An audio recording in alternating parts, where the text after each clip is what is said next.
Chers amis, après une interruption pendant l'été, nous reprenons nos études bibliques en ligne.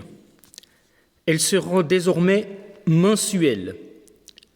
Et une première petite série de 3 sur le sujet « La fin des temps ».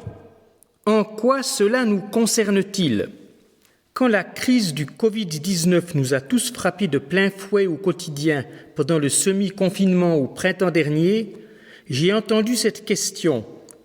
Est-ce un signe que la fin des temps est bientôt là ? Jésus n'a-t-il pas parlé des épidémies comme d'un signe de la fin toute proche ? Bonne question.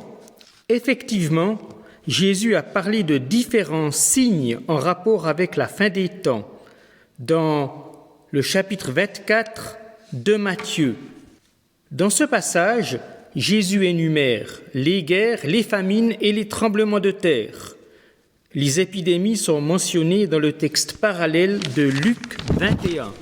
Mais c'est pour dire que quand ces événements arriveront, ce sont les paroles de Jésus, ce ne sera pas encore la fin. En fait, des guerres, des épidémies et des catastrophes naturelles, il y en a eu à toutes les périodes de l'histoire. Mais ce que Jésus veut surtout dire, c'est que nous ne savons pas quand.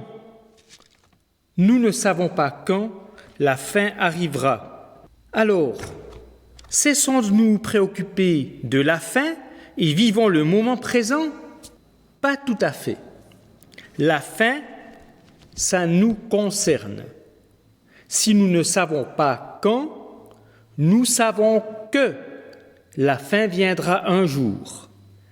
Et savoir qu'il y aura une fin voulue par Dieu, cela change les choses pour nous.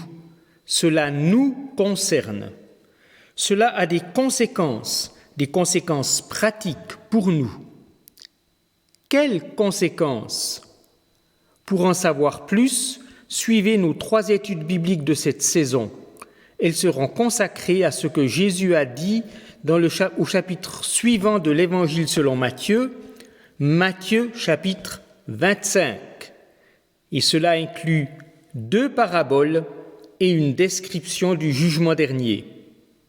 Bonne suite!